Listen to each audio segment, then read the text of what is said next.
ପକ୍ଷରୁ ଆପଣଙ୍କୁ ସ୍ୱାଗତ। ଜଳେଶ୍ୱର ସ୍ଥିତ ଅଳିନ୍ଦାର ନିଗମାନନ୍ଦ ସାରସ୍ୱତ ଆଶ୍ରମ ଆନୁକୂଲ୍ୟରେ ତିନିଦିନିଆ ବିଭାଗୀୟ ଭକ୍ତ ସମ୍ମିଳନୀ ସ୍ଥାନୀୟ କୁରୁଡ଼ାର ଶ୍ରୀ ଶ୍ରୀ ନିଗମାନନ୍ଦ ସାରସ୍ୱତ ସଂଘର ପ୍ରତ୍ୟକ୍ଷ ତତ୍ତ୍ୱାବଧାନରେ ଆରମ୍ଭ ହୋଇଛି। ଶନିବାର ଅପରାହ୍ନରେ କୁରୁଡ଼ାହାଟ ପଡ଼ିଆରେ ଡକ୍ଟର ଶଙ୍କରାନନ୍ଦ ସରସ୍ୱତୀ ମହାରାଜ ଗୈରିକ ପତାକା ଉତ୍ତୋଳନ କରି ଅଳିନ୍ଦା ବିଭାଗୀୟ ଭକ୍ତ ସମ୍ମିଳନୀର କାରଣ ସମ୍ପର୍କରେ ସୂଚନା ଦେଇଥିଲେ।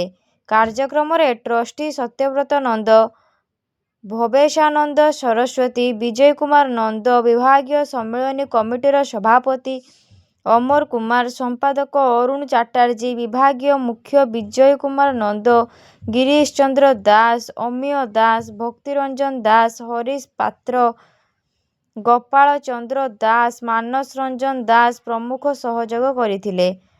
ଆସାମ ସମେତ ଦେଶର ବିଭିନ୍ନ ସ୍ଥାନରୁ ମହାରାଜମାନେ ଆସି କାର୍ଯ୍ୟକ୍ରମରେ ଯୋଗ ଦେଇଛନ୍ତି। ଅପରାହ୍ନରେ ନିଗମାନନ୍ଦଙ୍କ ପ୍ରତିମାକୁ ସୁସଜ୍ଜିତ ରଥରେ ନଗର କୀର୍ତ୍ତନ ମାଧ୍ୟମରେ ନଗର ପରିକ୍ରମା କରାଯାଇଥିଲା। ଧନ୍ୟବାଦ।